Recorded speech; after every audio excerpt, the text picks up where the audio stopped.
I will defend Tank fighting good fighters. I will not defend Tank avoiding fighting great fighters. I've heard enough people talk about how Tank should have fought Loma 7 years ago when he was just as inexperienced, if not more inexperienced than the types of fighters people are criticizing him for fighting right now. But no one really criticizes the less popular boogeyman like a Benavidez or a Boots Ennis or a Subriel Matias until they start making noise and they gain some popularity. But one thing Tank has to change, and this is like, if there's one thing I never liked about Tank when it comes to fighting, it's the let's talk fight theories. Now hit that like button, of course, but I have an interesting question. Which fighter, if Tank were to beat them, do you think would add more to his legacy, Lomachenko or Shakur? Now let's talk. There will be criticisms and praise because that's how this channel operates and nuance. I hold Tank to the same level as Crawford's Usyk and Ino Uwe, but the difference is they are far more accomplished and proven. They are fighting the top guys, the best of the best, whereas Tank is still fighting top guys. There's a difference. Frank Martin is a good fighter, and so is Ryan Garcia, Hector Garcia, Isaac Cruz, Leo Santa Cruz, Mario Barrios. Those are all good fighters. Those are all good victories. Now there's a reason why, despite Tank passing the eye test with flying colors, at least mine, despite that, he's nowhere near those guys at the top of the pound for pound, even though with my eyes I could see that he's at that level or could at least perform at that level. I would say so.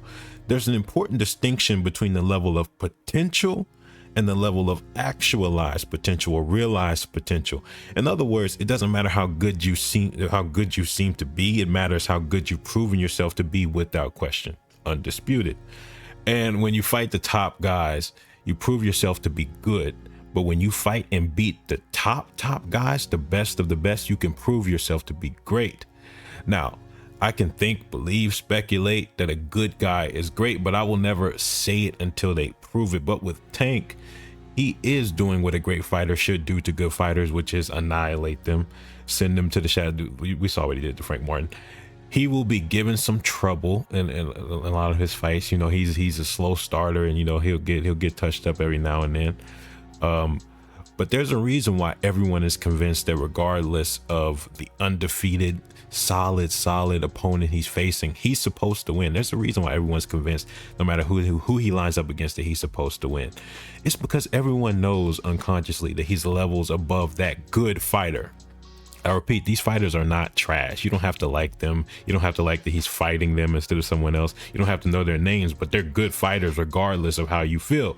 The truth is, most great fighters have a resume filled with good fighters, unbeaten or barely beaten fighters. However, it is those select few fights against great, I repeat, great fighters that mostly defines their legacy. We're talking about great fighters having their legacy. The Fultons, the Spencers, the Furies, those big fights that define a great fighter's legacy. So while I will defend Tank fighting good fighters, I will not defend Tank avoiding fighting great fighters. And it can be blamed on or around to the managers or Floyd or Tank himself. I don't care who did the avoiding. I just cared that it was done in the first place. Pointing fingers is cool, but that's not my game. I'm looking ahead. And if he's facing Loma, which it seems like that's what he wants to do, I think that's a really good fight, a really fun fight. And the truth is Loma in his prime? No, but he was never in his prime at 135 anyways. But I'll say what I said for another great fighter who fought a great fighter past their prime. Is Loma washed? No. He's still a tough task for anybody, asked Devin Haney. So if Tank beats him, he still deserves credit. Is it going to be equivalent to the credit of defeating a prime Loma? No, but nobody at 135 will get the credit of beating a prime Loma. He's still a damn good fighter. I would even argue a great fighter at 135, and still hard to beat, and he's still a champion. Now, the interesting thing, and this is connected to the question I asked in the beginning, if he beats Shakur, if Tank beats Shakur, that will probably be more impressive to most people because Shakur is in his prime. But there's this weird, and I'm going to talk more about this. There's this weird thing with popularity, but we'll get there. Shakur is in his prime, but people could also say that Shakur hasn't proven himself with top fighters at 135. And they would ask, who is he beating? Like he's beating Oscar Valdez, Jamel Herring at 130. But if Tank beats him, people might say he's unproven. And that's how this game works. But when you're a top dogs in terms of popularity, you will get given a lot of unfair standards, and that's part of the game. And I think I've heard enough people talk about how Tank should have fought Loma 7 years ago, when he was just as inexperienced, if not more inexperienced than the types of fighters people are criticizing him for fighting right now. That's double standards right there. But in boxing, that comes with the territory. Now let's talk about that.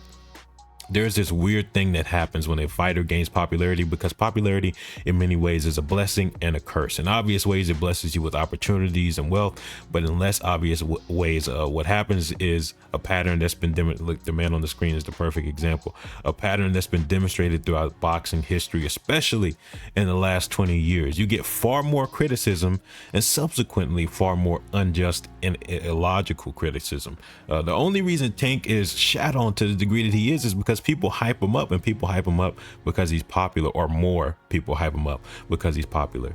But also people hype him up because they think he's good or great. So because of all that hype, people start to hold him to standards. Some of those standards are fair and some of those standards are unfair. But I would say a good amount of the standards are fair. Now, I mentioned one that wasn't fair, but I think a lot of standards are fair, because he deemed himself to be the best fighter in the world. And once you put that jacket on yourself, you open up Pandora's box. You bring in so many new avenues for people to look at you and measure you and judge you. And that's what comes with it. And you got to know that.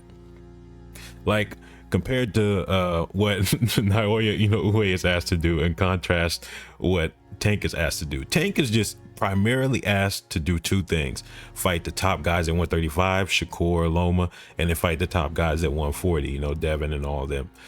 People that he already should have fought by many people's standards, in my mind as well.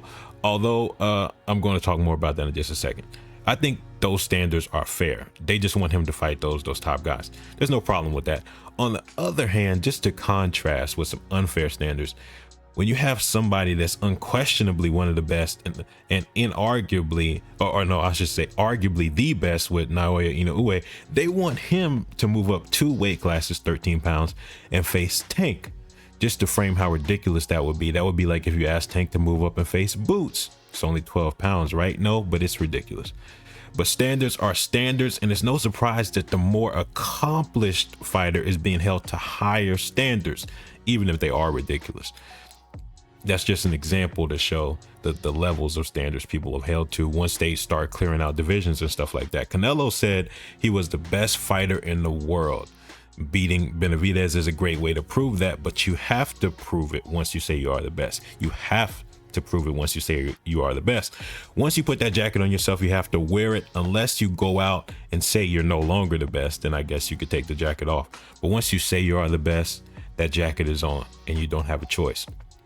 And I bring up Boots not by accident, because he's another one of those fighters who I watch and he passes the eye test with flying colors and has the potential to be up there with those 3 kings.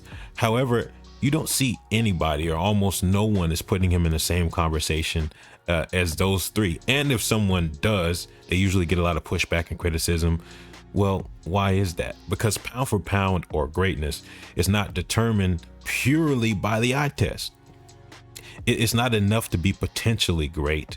You have to be actually great. You have to go out and fight the best top opponents, and it can be hard. I'm not here to talk boxing politics and why fights happen or who's avoiding who, so on and so forth. I just hate that entire conversation.